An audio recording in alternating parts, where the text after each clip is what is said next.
That was a new alert animation. It scared me a little bit. Maybe we should be scared. I'm determined to ensure that the ceasefire is sustainable. Both sides must adhere to the agreement. At the same time, the underlying issues must be addressed. More than ever, we need the negotiated two-state solution, ending the occupation and the conflict.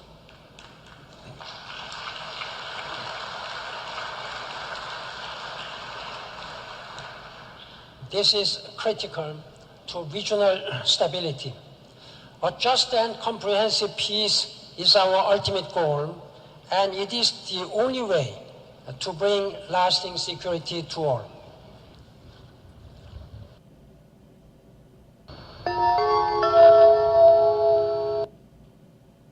This is a Debka File special presentation. The 8-day Gaza duel between Israel and Hamas was the showcase. Behind it, a coup went forward, masterminded by at least 3 intelligence wizards: Israel's Mossad director, Tamir Pardo, Turkish National Intelligence Organization, MIT chief Hakan Fidan, and the Qatari Prime Minister, Sheikh Jassim Al Thani, who also heads the Emirates Intelligence Service. Their aim was to abort the military ties Tehran was cultivating with Hamas before the Gaza Strip is grabbed as Iran's springboard to Cairo.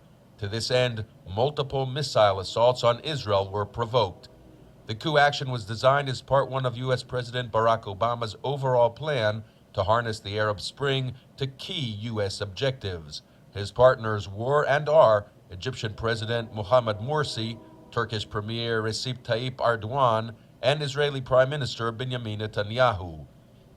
Obama's next stop is Syria.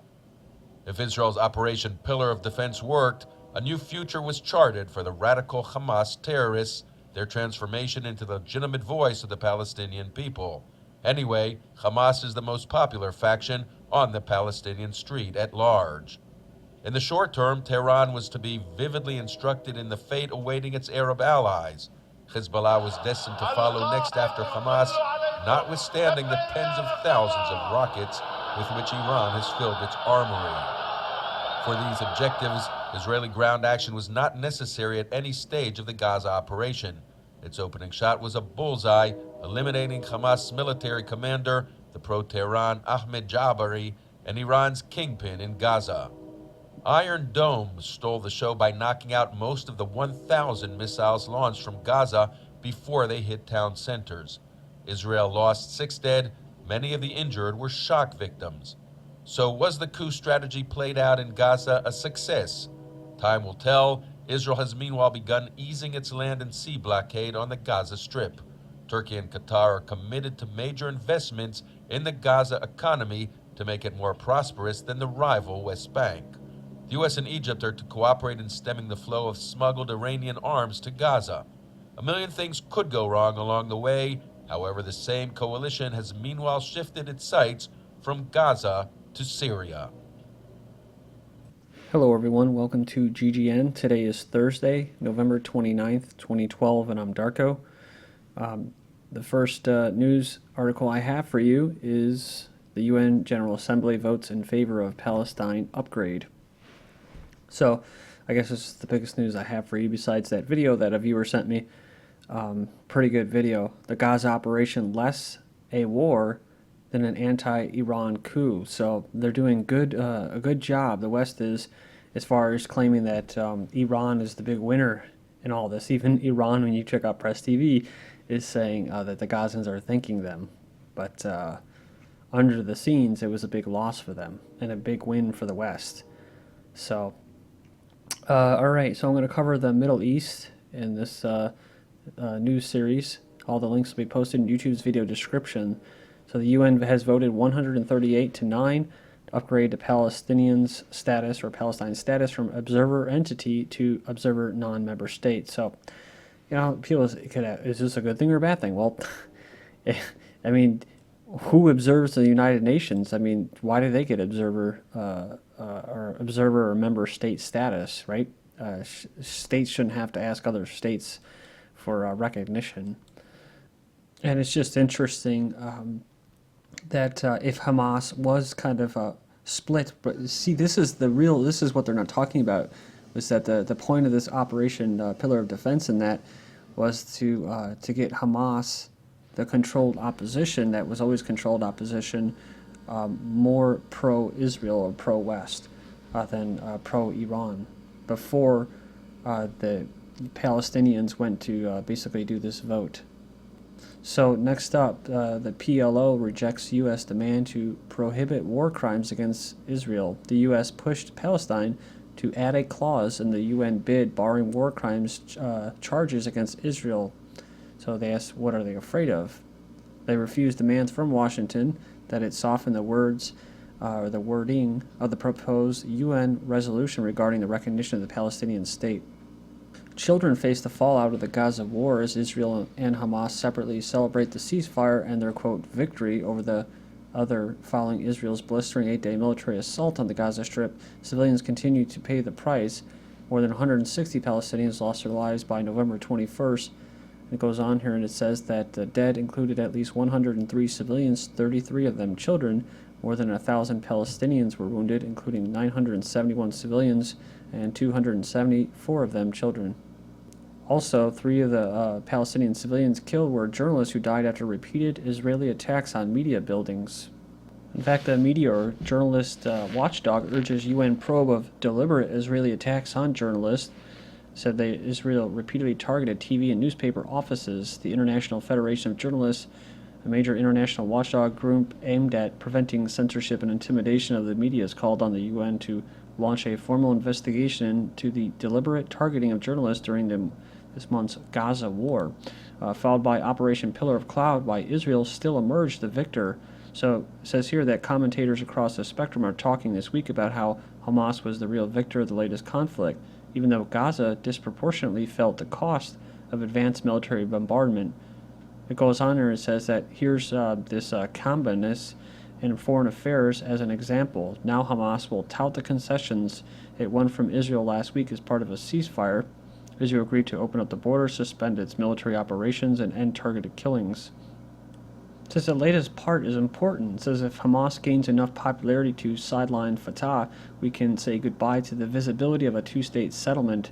Fatah's infamous deterrence to the U.S. and Israel to the peace process, which was always just a scheme to provide Israel with more time to colonize additional Palestinian land, has not won them many emphatic fans. And in this sense, Fatah has been useful to Israel. It says they represent the greatest threat to Israel's plan to have permanent sovereignty over all historic Palestine, everything west of the Jordan River. So they openly support a two-state solution, and it says here that recent bids to get recognized at the UN are among Israel's greatest concerns. Now here we go. Since the PLO are nonviolent, Israel can respond with plain old brute force the way they do with Hamas. That's why it's good controlled opposition. Hamas, that is. With Hamas, Israel can easily demonize any sort of Palestinian resistance and boil down the Israeli-Palestinian conflict to an Israel versus the terrorist dichotomy. It says Israel bolstered Hamas from the beginning, 1973, disappearing Palestine. Jonathan Cook wrote about 6 years after the occupation began, Israel licensed the Muslim Brotherhood, allowed them to set up a network funded by the Gulf states.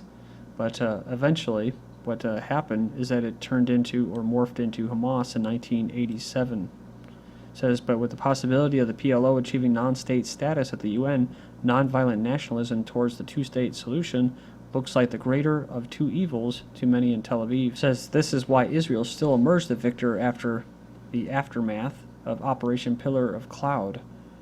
It says that Hamas, on the other hand, is a straw man. They can more easily be dealt with in the way that Israel is used to dealing with the Palestinians with crushing brute force. But the Fatah leadership in the PLO has international appeal and may very well make headway at the UN. It says, and so long as U.S. support for Israel is maintained, that is what Israel will continue to do. It's talking about basically crushing brute force. You can go in there and check out these links. This one I'll go over it briefly. Is Hamas really a surrogate of Iran? We've been hearing that a lot. Hamas as Iranian puppet narrative gets help from the American media. It says, is Hamas a puppet of the Iranian regime? An affirmative answer to this question is, from the point of view of Benjamin Netanyahu, a dual-use rhetorical technology that helps justify the recent bombardment of Gaza. It says here, the goal of the operation was to deplete an Iranian-supplied missile stock that Iran could, in theory, activate against Israel in the event of war. See, that was a big deal. So this also weakens Iran. It helps justify Netanyahu's uncompromising stance towards Iran. It's certainly true that Hamas had and still has lots of Iranian-supplied missiles, but this past year has seen developments that changed the relationship, especially when they assassinated the Hamas leader after the Israelis had already pretty much brokered a peace deal, ceasefire deal agreement, and then they killed and assassinated the Hamas leader that was pro-Tehran, pro-Iran, and that's when it struck it off, and then they got a change of leadership. And in Syria, they're talking about in Syria, Hamas ended its relationship with Syria regime and moved its leadership out of Syria, so in strained relations with Syria, but also with Iran. And remember, I covered this as Reuters article about in Syria, there was these Hamas offices, and basically people that were pro-Syria or pro-Iran in Hamas in Syria were being attacked. And Syria is a key state that needs to go down before anything does happen with Iran, if it does, if that's really part of the plan or it's just rhetoric. Obama wants more military aid to Israel after a ceasefire. He's pledged to boost Washington's military and financial aid to Israel after a ceasefire agreement. Said in a phone conversation with Netanyahu on November 21st, Obama reiterated that the U.S. will remain committed to Israel's security. No questions asked. American Israel Public Affairs Committee, AIPAC, lobbies guarantee billions of dollars in military aid for Israel each year. Israel receives about $3 billion from the United States in direct foreign assistance each year, which is roughly 1/5 of America's foreign aid budget.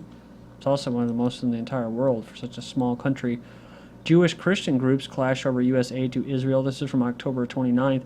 The Jewish groups have reacted furiously to a letter to Congress by 15 leaders of Christian denominations asking for a review of whether some of the $3 billion in annual U.S. aid to Israel is being used in violation of U.S. law and policies.